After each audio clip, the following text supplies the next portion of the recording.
the MJ take on Sports Fan Entertainment 2017 NFL Mock Draft 4.0. And this mock draft is 2 rounds. So the mock draft will be on your screen in just a few moments. The first round will be on the screen for about, let's say, 20 seconds. And then the second round will be on the screen for another 20 seconds. And with that said, I hope you enjoy.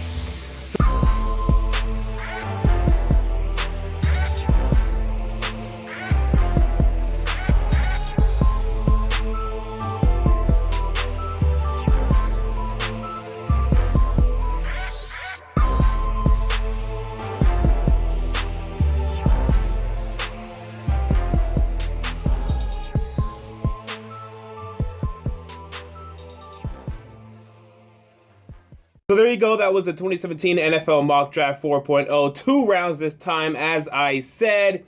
And really today, when talking about this mock draft, I really want to focus on the quarterbacks a little bit.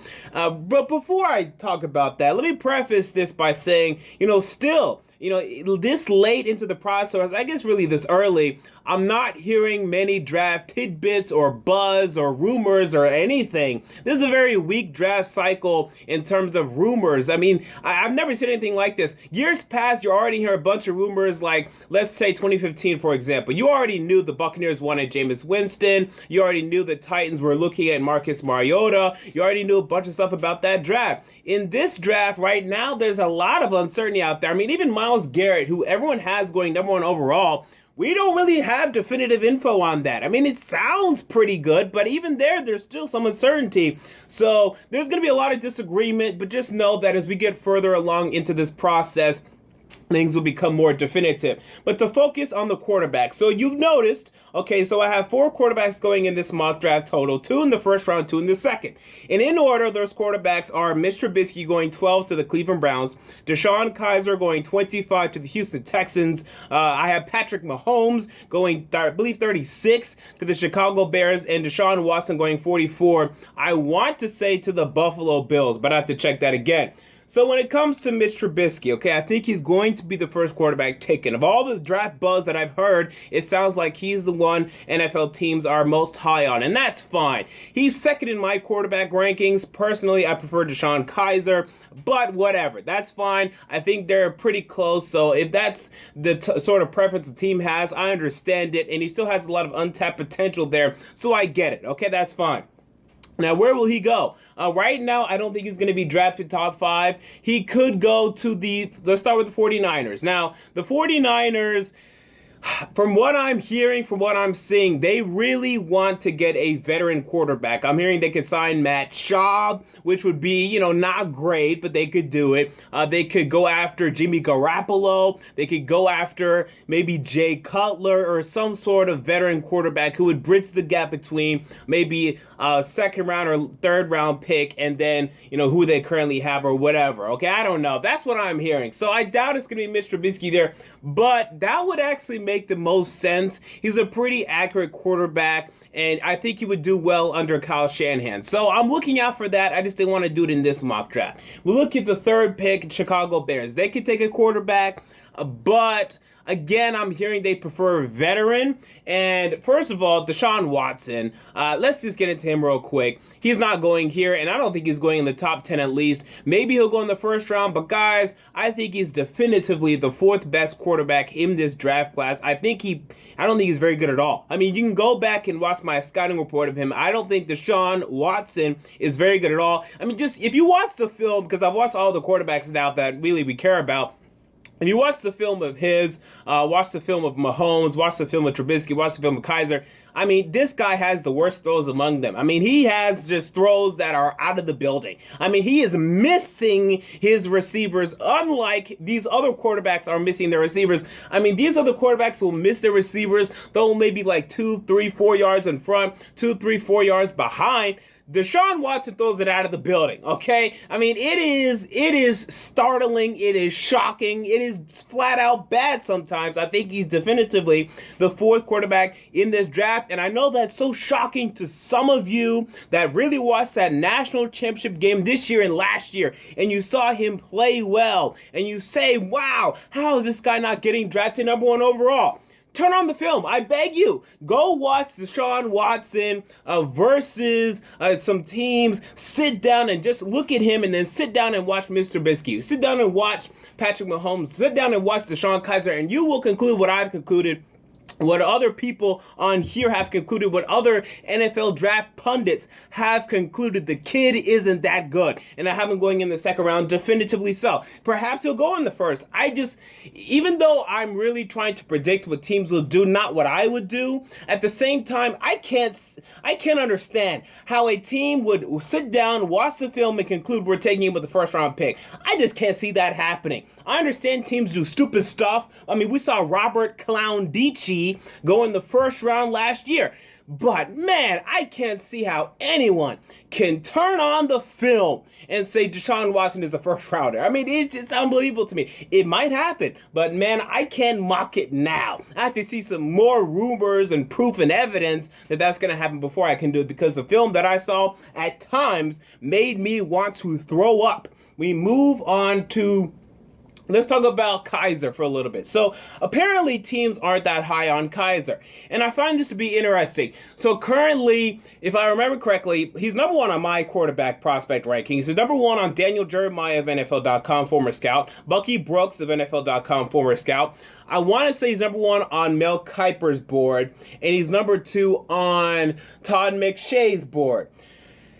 Of the YouTube NFL draft pundits, I think Schleg Daddy has him second, and I think Vach Lombardi, if you guys watch him as well, he likes him a little bit, but I think he likes Trubisky more, and maybe Mahomes more too. So generally, we, that are not NFL teams, like Kaiser, but I haven't heard much buzz.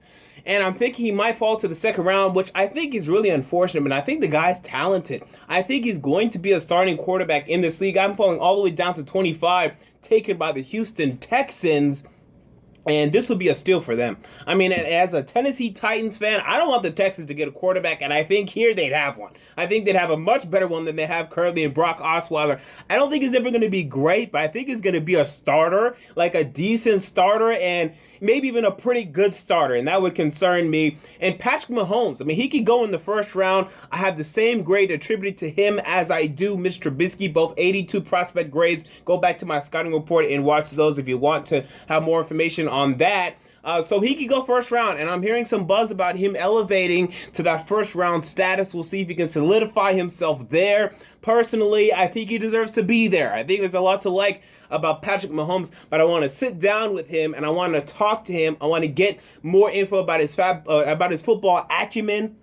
How will he adjust to the NFL? I think that aspect is a little overrated, but it's still important, and I want to know more about that if I'm one of these NFL teams. So, beyond the quarterbacks, were there anything interesting, or was there anything interesting about this 2017 NFL Mock Draft 4.0? I mean, let's start with the Tennessee Titans because they're my favorite team. I'm taking Jonathan Allen with the 5th pick, and a lot of Titans fans will disagree with this, but guys, you need to take this strategy on of that, hey, we need to take best player available at number 5. Assuming they're not Leonard Fournette or Dalvin Cook, because we really don't need a running back.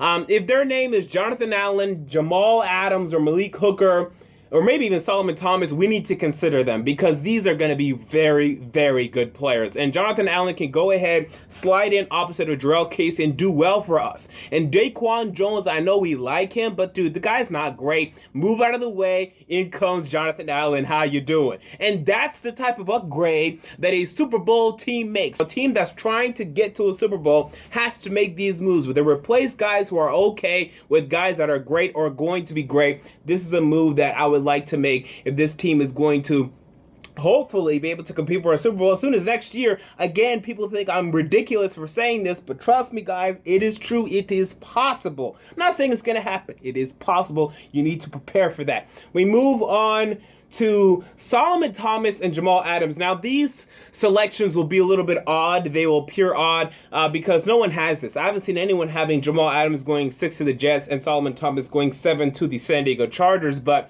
you look at the Jets pick, and they could take Trubisky. I mean, I've heard that the Jets are high on Trubisky. I want to say that the NY Daily News came out with an article saying something like that. Also, Jason Lockhorn-Fora, but I don't trust that cross-eyed freak. Okay, he looks like a frog. So with that in mind, I'm not buying it completely. I think it's possible, very possible, but Jamal Adams is going to be a Pro Bowler. I mean, I think on the next level, and the Jets could use a strong safety. Calvin Pryor likes to be a free safety and strong safety. Moving back to free safety, you select Jamal Adams in this defense that they've taken a lot of picks on the past like 10 years. But again, you get a nice draft pick in. Okay, and I know it's tough for the Jets right now because you don't know what they're doing offensively. I mean, you don't know what they're looking for. You don't know what they're running offensively. You don't know what's going on with at least I don't, with the New York Jets. So it's a tough selection.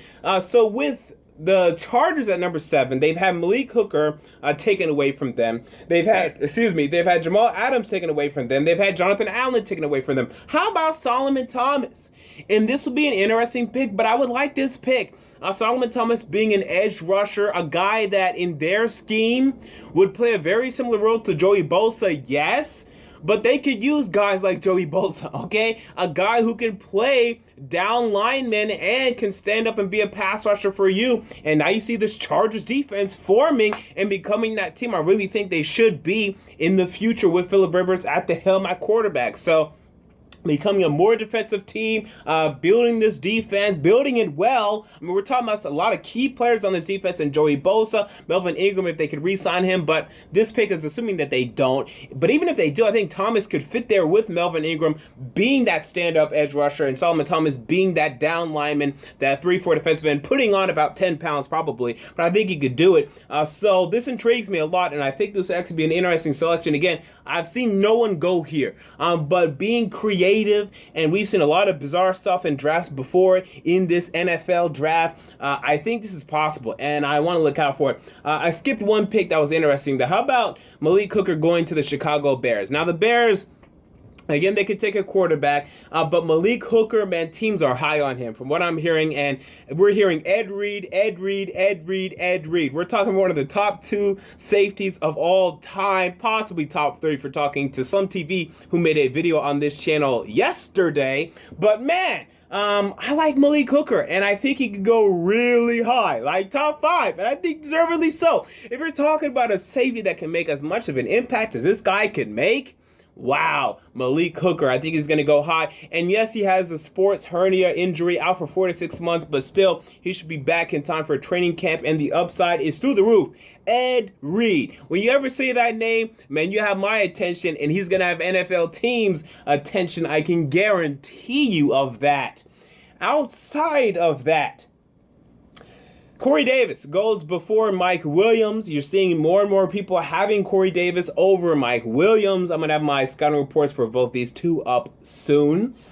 And, I mean, those are the really most interesting things from this mock draft. I mean, not too much interesting. When it comes to the second round, relax, okay? Because I know a lot of you guys are going to have a problem with, how did this guy not get drafted? It's the second round that we're mocking in February. Who cares and who knows? I mean, this is not going to look anything like the way it looks now 2 months from now. And then when the draft happens, it still won't look like anything like this. I mean, even if you make a mock draft the day before the first round, you're still not going to get, I'd say 5, maybe 6 of the second round picks right correctly in your mock draft. So who cares? This is for fun. Take it easy. Don't make it a big deal. The big thing with second rounds that I like to do is just fit need, right? So if you have a need, I'm going to fill it with a certain player. That's really what I'm looking for in the second round. So that's what I do. That's my philosophy as it pertains to just the second round. And then next time, I'll probably add the third round, probably. And my next mock draft, 2 weeks from this moment, is the beginning of the combine. So I'll make a mock draft for the beginning of the combine and then one after, of course, because that's when things will really change. We'll have a lot of draft rumors that I can really start to, use and utilize and really start to solidify my mock draft to where it should be. Start forming to where hopefully it will be in April, late April, for that 2017 NFL draft, and really have a good key lock on the 2017 NFL draft. So there you go. Those are my thoughts. That's my mock draft. What are your thoughts? Comment down below. I want to know. If you enjoyed the video, make sure to like, comment, and most importantly, to subscribe. And until next time, this has been the MJ Take on Sports Fan Entertainment, and I'm out. Peace.